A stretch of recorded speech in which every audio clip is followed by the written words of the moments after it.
In this segment, Chris Broussard and Rob Parker are going to go at it, and Greg Jennings, and they're going to talk about the Cleveland Cavaliers win over the Boston Celtics yesterday. They blew the Boston Celtics out. I give Cleveland a lot of credit. The new guys, Larry Nance Jr., Jordan Clarkson, Rodney Hood, and George Hill, they all played well. LeBron was passing the ball. They were wide open, getting wide open shots. These guys are not used to getting these wide open shots with the former teams that they played with. Now that they playing with the best player they ever played with, these guys will see a lot of open shots. They have to make them. Not they're gonna be some nights they're gonna make them, some nights they're gonna miss them. But everybody plays the same game. Everybody using the pick and roll, drive the ball, kick it out for three. Boston missed their threes. I believe they were 3 of 20, and Cleveland Cavaliers, they hit abundance of their threes, so therefore they won in a blowout fashion. It's like this, man. Because of this league and everybody trying to play like the Warriors, when you miss your threes, you look terrible. It makes it look really, really terrible. When you hit your threes, it makes a team look like they're invincible for that night. But we're going to see what they're going to say about the whole the game and how the new players for Cleveland played. All right, Greg Jennings and Mr. Rob Parker, we are with you the entire week. I feel like that's kind of ambitious, though, considering the personalities at this table. That would require us not to swear on the air. You guys not get in a fist fight and insult each other's mothers or something like that, you know? I'm worried about you now. I'm worried about you. No, I'm not worried about you, Holly. I'm worried about this guy, right? I never know what's going to come out of your mouth. I don't know whether sometimes to just muzzle it or just wait and just slap whatever came back out back there. The real guy to worry about is Chris Broussard. This morning when I drove in, I figured I'll park in Skip's parking spot. He had already said, look at you. I didn't have a Corvette. I was going to say, you rented the Corvette at Christmas time. You didn't have the cash to do it after the holidays. All right, let's get into our first topic of the day, guys. Let's get started with the new look Cavs. LeBron and his new teammates blew out the Celtics and his former teammate Kyrie Irving yesterday, 121-99. LeBron finished with 24 points and 10 assists and didn't even play in the fourth quarter. As far as his new teammates go, George Hill, Jordan Clarkson, Rodney Hood, and Larry Nance Jr., they finished with a combined... As you can see from those highlights, they were getting open looks. They had playing with more energy. They were getting up and down the court. These guys are much younger than Wade, Rose, and Isaiah Thomas and those other guys. These guys are more energetic. They have a lot to prove. A lot of these guys have not been in winning situations. The only one is Jordan Hill. When he was with the Indiana Pacers, he had a run in the playoffs to where they were like a championship level team, or at least an Eastern Conference championship level team to get to the Eastern Conference Finals. But they never got past the Bulls, and they didn't get past the Miami Heat when LeBron was in Miami Heat. But as you can see, they do show a lot of energy, and they are hitting and getting wide open shots. 49 points in their debut with the team. After the game, LeBron spoke out about the new roster. Take a listen. It's a good start, man. It's almost like the new guys who've been here. Started with George, and his on the ball pressure, and him just running the team. And then the three guys came off the bench. Jordan is he's ready to score at any point in time, but his composure was great. Rodney plays with so much poise.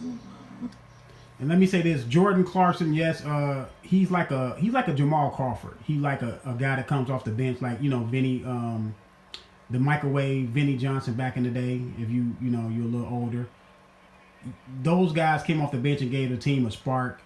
Jordan Clarkson, he does come off the bench, and he will do good with the Cleveland Cavaliers playing with LeBron James. He will have more of a easier time to score, especially when LeBron James is on the court.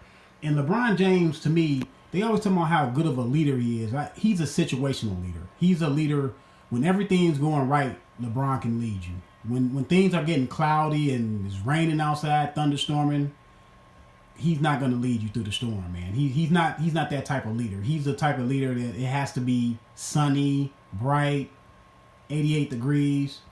Everything going well. The sailboat is not on dangerous waters. That's when LeBron James can lead you. He's a situational leader. I don't see LeBron James as an overall leader that's going to lead you out of danger or anything like that. Like when the team was losing, he was saying he just worried about himself. Now he looks more energetic. LeBron James needed these young guys around him because LeBron James at heart is still a young, a young guy. He likes to have fun on the bench. They like to come up with these crazy handshakes and all this crazy stuff before the game. But yeah, LeBron James is more of a situational leader in my opinion. Larry was just controlling the perimeter, seeing great pick and rolls, got him the lob, got him the dump. It's a good start for the new guys, good start for all of us, with our revamped team so far. It's my job as the leader of this team to make sure that I acclimate the new 4 guys to be around a culture that's built around winning and built around practicing championship habits. Yeah, Chris, pretty simply here, are you surprised at how well the Cavs played? Well, look, I expected them to win. I thought that these new pieces would come together quickly, but I would be lying if I sat here and said I expected that type of performance to go into Boston and blow out the top team in the East. Now, usually when a trade like that happens, it gives a team a shot of adrenaline. A team usually gets pumped up. The guys that's coming in, they trying to prove things, and it gives reinvigorates the guys that are already there. They feel like it's a fresh start, new start, and you usually can get this type of reaction. Now, I didn't expect them to blow out Boston. I expected them to compete. I picked Boston to win, but credit to Cleveland, they got hot from 3. Like I said, everybody's playing the same game. Everybody's shooting threes. If you're hot from 3, you look invincible for that day. If you're missing your threes, you look really, really terrible on that day. So usually a team that gets new players, they do have a new passion, a new outlook, a new excitement about the game, and stuff like this happens. But we have to see over the long haul, give it like 10, 15, 20 games to see how they're really going to start playing, and we're going to start seeing the truth. You will. A special night in Boston with the Paul Pierce jersey retirement. The Celtics had lost 2 out of 3 games, so they were wanting to come out and make a statement, and obviously the Cavs just blew them away. But I said from the beginning, that's a good point by Chris. The Boston Celtics are like 8-14. So they're not really cooking. They have had some stumbling blocks. The rookie Jason Tatum, he has hit the rookie wall, which is expected. He's not used to playing all these games at this level, at this frenetic pace. Then you got Jaylen Brown. Yes, he's been there a couple years, but he's still a young guy. They got a young roster, and then Kyrie, he was out with some knee problem, I believe. He had some knee problems. He sat out about 3 or 4 games. So they're not like they were in the beginning of the year. They have come back to the pack. Soon as these trades were made, that the Cavs were going to be dramatically improved. And there's so many things to point out.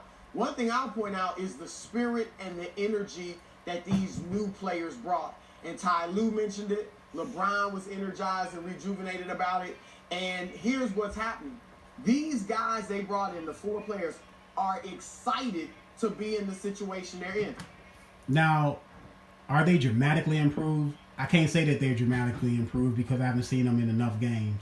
But what I can say is this, like what Chris Broussard did say, he did have a good point. The energy level, guys wanting to play with each other, guys with coming in and this young core can play better defense than the older core that they had. But we don't know if it's a dramatic improvement. To understand that, you have to see these guys in pressure situations, and I have to see these guys, Jordan Clarkson, Hill, and Rodney Hood, and Larry Nance Jr. I have to see them play well when the chips are on the table. That's how you know if it's a dramatic improvement. George Hill, he's played because that last team with Derrick Rose, Isaiah Thomas. Well, Isaiah Thomas wasn't really playing at that time. It was Derrick Rose, Dwayne Wade. Those guys those guys were on the team when they did win they won 17 straight games or something like that. So at that time that team was looking pretty good, and everybody was saying how good the Cavaliers looked. But I knew in the beginning that Rose, Dwayne Wade, Isaiah Thomas, those guys play virtually the same game. Those guys need the ball in their hands. I knew when all those guys came together in the beginning of the year when they was putting all that stuff together, I knew it was not going to work.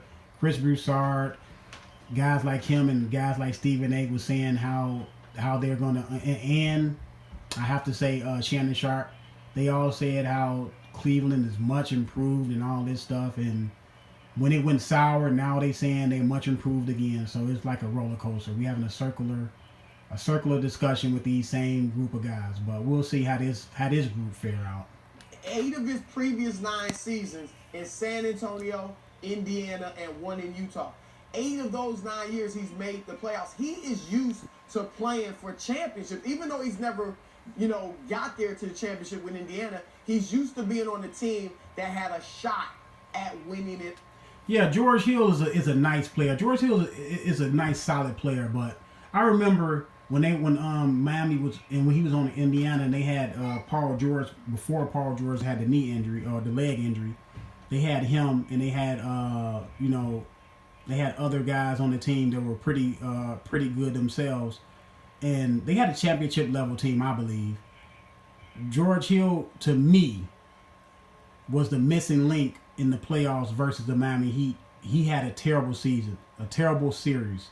Mario Chalmers outplayed him.